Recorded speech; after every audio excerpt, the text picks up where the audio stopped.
Salama daholy, fiadanan'ny tompo, tononona amintsika rehetra. Iresaka baolina kitra vetivety isika ato ary amerina anindry sy hanao rappel ny amin'ny esprit fanahy miasa amin'io resaka baolina kitra io. Satria tena ohatran'ny miraikiraiky zany ny tanora, miraikiraiky zany ny génération am'izao ny tenanay moa l'époque mba tia baolina kitra ihany tamin'ny andro ndry Platini, Pelé sy ny sisa be da be, fa tsy tafalatsaka tanaty fanatisme ohatran'izao zany, izay miaro fanahy sy ilay fanatisme dia misy toetra volen'ilay fanahy any am-pon'ny taranaka misy amin'izao vanim-potoana izao, dia miteraka fisaratsarahana be sy miteraka fifampiandaniana, misy mihitsy mifampiantsy, tena lasa misy esprit-na rivalité be mihitsy aterak'ilay baolina kitra, teny ratsy ny opa sy ny sisa be da be. Izany dia esprit entin'ity sofla baolina kitra ity daholy. Vao teo zao nisy ny match nandeha Bayern, Atlético de Madrid, Real de Madrid, Barcelone, de samy manohany ny ekipany ao daholy arak'ilay efa toetra na fanatika. Tsy voandroany aloha isika no nidevoalina an'ity esprit-na baolina kitra ity, fa efa à l'époque isika no nilaza amin'ny esprit-ny fanatisme. À l'époque ihany koa tsika no efa nilaza fa ny baolina kitra dia branche na religion izay atsangany devoly alahatrany amin'ny religion kristianisme, ankoatran'ny religion hafa izay amerimberena ny sain'ny génération misy amin'izao vanim-potoana izao mba hizarazarany taranaka tsy fantohany amin'ny filazantsara marina Jesosy Kristy. Dia asa raha tadidinareo à l'époque tamin'ny mondial de basketsika teto ny célébration an'i Mbappé, ny afatra miafina atao ambadika reny, ilay tunique na Messia-ny Messia sy ilay hevitra hoe Messia tonga champion du monde, dia Messi nanavitra ny ekipa champion, tonga champion du monde tamin'izany vanim-potoana izany sy ny sisa be da be jereo video ny alohany. Ary tao anatin'izany nandritsika hoe ny hymne national izay iraina amin'ireny hetsika izay maneran-tany manamarika vanim-potoana ohatran'ny hoe mondial na jeux olympiques na tsy fantatro sy ny sisa be da be reny, dia hira fiderana izay angalarany devoly ilaharany amin'ilay fiderana tokony hiderana an'Andriamanitra tsy Jesosy Kristy zany. Zany hoe ohatrohatran'izany zany ilay concurrence amin'ity resaka ara-panahy ity. Dia hoy aty hoe hitondra hafatra ato anatin'ity sary sy feo ity ho antsika taranaka sy génération misy. Juste mampita hafatra fotsiny fa ny amoa faly rehefa voalazako ny hafatra, satria manery be atao anatiko ilay hafatra amin'ny mampanompon'Andriamanitra ary ny fanahy izay maneho an'ilay hafatra mihitsy tsy mahatafandromandry anahy, fa rehefa voalaza ilay hafatra dia mahatsapa tena hoe maivana après. Zay aloha dia tsoriko aminareo zay ka donc zany manareo zay sorena sy susceptible amin'ny hafatra izay voazara sy mahatsiaro voatsindrona any am-pony dia mamoaka teny marary sy ny sisa be da be. Ny côté-ako zany no lazaiko anareo za tsy mijery afa-tsy ny sitrapon'Andriamanitra, après tsy mijery an'izay commentaire-ny olona miteny ratsy sy manompandrandray ara tsy mamaky commentaire akory. Zay ny amin'iny. Vita iny lay baolina Barcelone, Bayern, tsy fantatro iza koa hoe Real de Madrid, Atlético de Madrid. Jerevo tsara ngery zala, jerevo tsara ngery zareo lay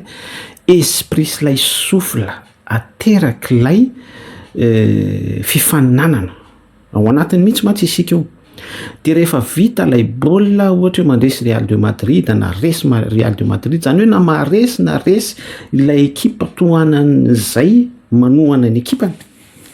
fa tena hoe misy foana ilay esprit mitrena sy mivoaka faroratra izay miteny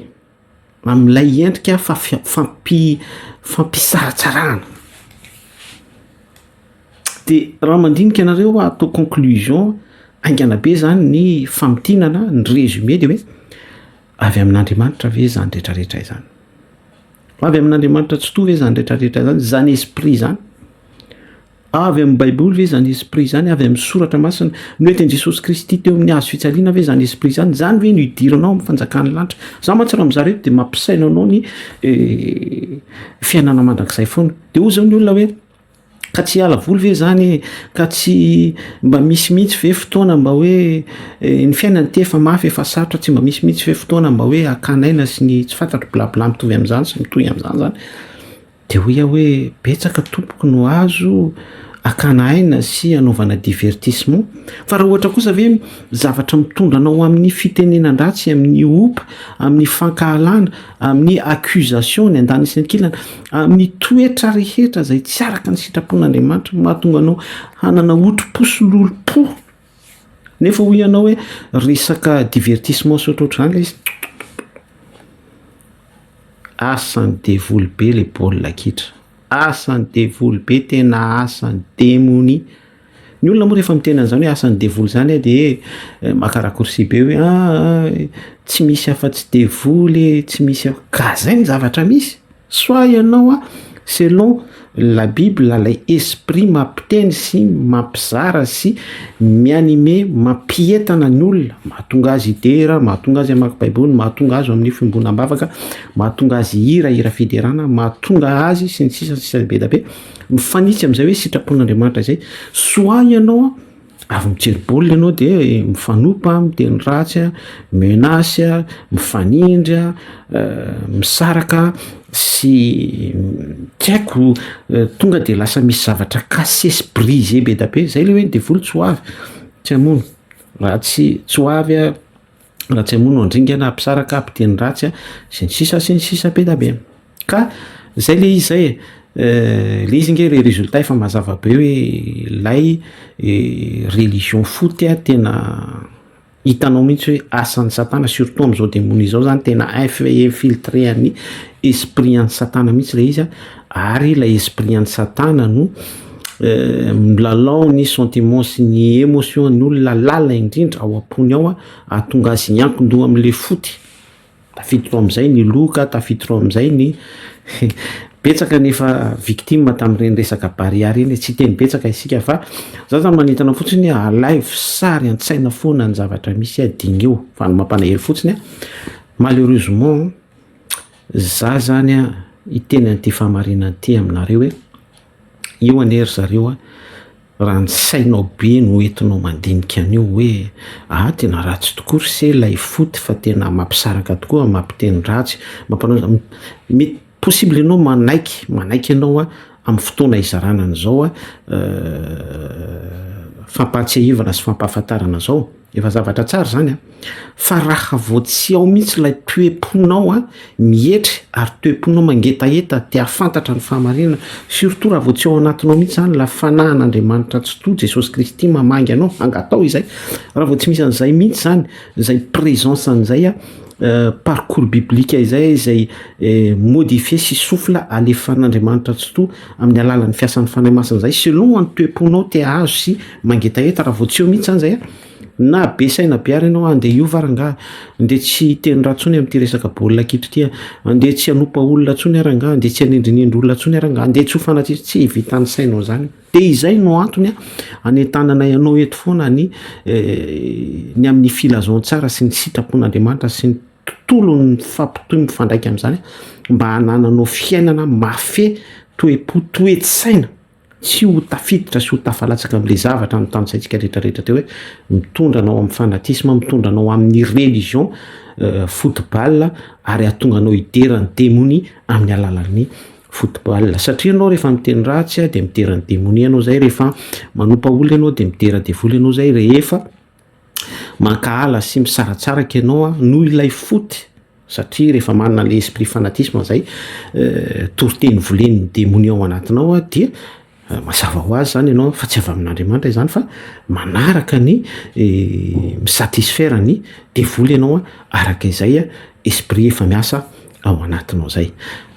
no mba zareko antsika mikasika n'ity resaka football ity de sura fa be da be nareo tsy d'accord am'izany be da be moa ny anohatra an'izany de zay le nteniko teo hoe rehefa tsy ao anatinao mihitsy ny fanan'Andriamanitra tsy toa hampanaiky ianao am'izany sarotra be aminao mandray an'izany message zany fa ny de zaraiky foana ny marina ary ampahafantariko antsika foana ny vérité par rapport amin'ny concept biblique sy ny pensée biblique ny fahamarinana sy anao la Bible ny réflexion amin'ny fanitsy am'izany. Jaona voalohany toko faharoa andininy fahatimy ambin'ny folo zay no maranako azy anonako fiatanana amintsika rehetra satria izao tontolo izao y compris ny baolina kitra zay mitondranao amin'ny teny ratsy fanatisme sy tsaratsarana sy ny lokaloka sy ny zavatra rehetra tsy araka ny sitrapon'Andriamanitra eo aza tia ny baolina kitra izay ife partie amin'izao tontolo izao surtout ilay resaka fanatisme za tsy miteny aza manao sport fa mazava ny Tesalonianina voalohany ny Jaona voalohany toko faharoa andininy fahatimy ambin'ny folo raha misy tia n'izao tontolo izao zany hoe tafalatsaka amin'ny religion foot ilay tafalatsaka de tena hoe tafiditra ny anatin'ny noyau an'ilay foot mihitsy ny resantsika teo fanatisme tsy ao aminy any fitiavana ny soratra masina Jesosy Kristy any fiainana mandrakizay lojika be zany mazava be zany sur le plan spirituel zay le izay ny olona rehetra zany zay ao anatin'ny fanatisme Real le Barça sy tsy fantatro Atlético Manchester tsy fantatro be da be Barça sy ny Real de Madrid tsy ao amin'ny fitiavana an Jesosy Kristy tsy misy fitiavana an Jesosy Kristy ao anatiny na misy effort be ary ataony na misy ataoko hoe sentiment izay aseho any zany proveny eo amin'ny fiarahamonina hoentiny ohatrany hoe masque zany anaovany sous déguisement zany hoe bon zay ny mpanompon'Andriamanitra fa zay ny mba mivavaka ihany fa mba tia baolina fotsiny Jehovah mandinika ny vosony fo zay le izy tain'Andriamanitra daholo